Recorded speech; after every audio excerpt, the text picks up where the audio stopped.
This is Kerry Artag with Artag Advisory, and this is the AgriTalk video supplement for the week of Monday, February 22nd. In today's show, I cover three markets: April live cattle, April heating oil, and May cotton.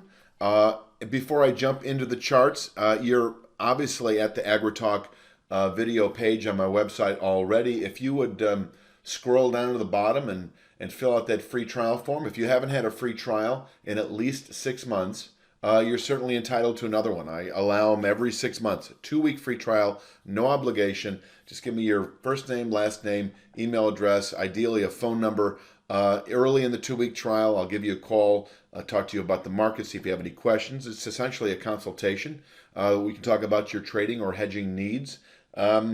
And that's it. I would love for you to take advantage of the 2-week trial and potentially, of course, become a paid month-to-month subscriber. Anyway, let's jump into April live cattle. We'll jump to this chart first. These are all weekly charts, by the way, weekly continuation charts, and they roll with volume. That's kind of an important point. They're not your traditional continuation chart, although I think they've become kind of traditional in the last 10 years with the advent of computer software, more sophisticated software programs that do algorithmically roll with volume. So right now it's April, and when June becomes the high volume contract at some point in May, later May, then June will be reflected on this chart and will inherit these levels. So it's a weekly continuation chart, volume-based rollover. And I may actually zoom in on the post-editing and just show that this channel top we settled above clearly a couple of weeks ago. We had settled above it for 2 or 3 weeks in a row inside the 1% violation threshold. So it was kind of a no-go. So we did get the valid long-term buy signal above 121.37. That is our support now for the week, and is actually our support, through spring. This structure, we closed at 123.67, so it's a 2 points plus below present market levels, but it's certainly in reach this week. It can absorb selling through spring, and above which we should, over the next 3 to 5 months, reach into this 135.37 to 137.72 region. There are some meaningful resistance areas on the way. Now, bear with me, sorry about that. Not only do we have these old highs, but I've got some chart structures on the daily chart. I'm not going to get into those, but these are sort of little hesitation points on the way up that can contain weekly buying pressures. But overall, bottom line, holding above 121.37, we should, by the end of spring, I'd say, reach into the 135.37 to 137.72 area where the market can top out through the rest of the year. So for those of you who hedge, I don't see a great reason to be hedged right now above 121.37, and I do think hedges can and should be set in this 135.37 to 137.72 region in the months ahead. Now, downside, if we do actually close the week Friday below 121.37, that would be considered a failed long-term buy signal, and in essence, a valid sign of weakness as we continue through March, April. By some point over the following 2 to 3 months, I would expect the market to fall back into this 110.77, and this formation here is 112.5. So it's about a 2-point range of support in the lower 110s. That becomes a realistic objective if we close this week Friday below 121.37. I then anticipate 2 to 3 months at the most. 110.77, 112.5. This area is rising a bit. You've got a rising 1/3 speed line and a meaningful channel structure right now based on recent activity that can, if tested, let's say we tested this at the end of April. This would then assume, of course, a settlement this week, Friday, below 121.37.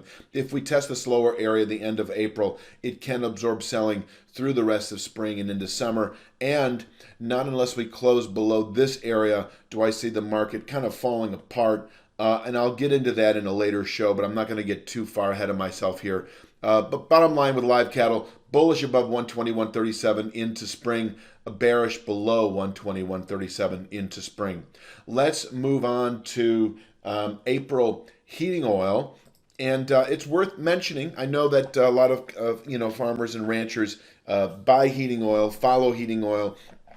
We did several weeks ago have a meaningful longer term buy signal by closing above a speed line that is now at 1.6710. I did add heating oil to one of the segments on a recent show. I say over the last 4 to 6 weeks, I can't remember which one, and I'd mentioned this ceiling as one that was significant. And from here, we could fall back into the 120s, 130s again within several months, but that did not happen. We took it out, we closed above it, and now we're sort of in a secondary buy mode, really. Holding above 1.6710, I do think 3 to 5 months. It may take well into summer trade, but I do see 2.35 as a likely target. Along the way, this area is actually in reach between now and possibly the end of March.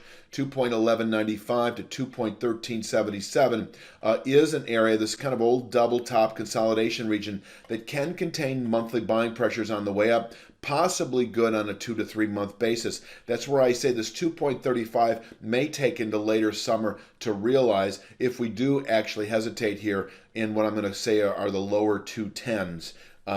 But closing above 2.1377, we're just 3 to 5 weeks away from reaching that 2.35 where we can top out on an annual basis. So once again, 2.35 considered a realistic, target that is in reach summer, autumn, or sooner, holding above 1.6710. Now, if we close the week Friday back below 1.6710, then I'm going to jump to really the same chart, but it's a little blown up. Closing back below the 1.67 speed line would be considered a failed long-term buy signal, in essence, a valid sign of mid-term weakness, where the following 3 to 5 weeks, 2 to 3 months, somewhere in there, should then fall back into the lower 130s. This 1.3050 channel bottom would be my target. It's also presently consistent with the highs from last August.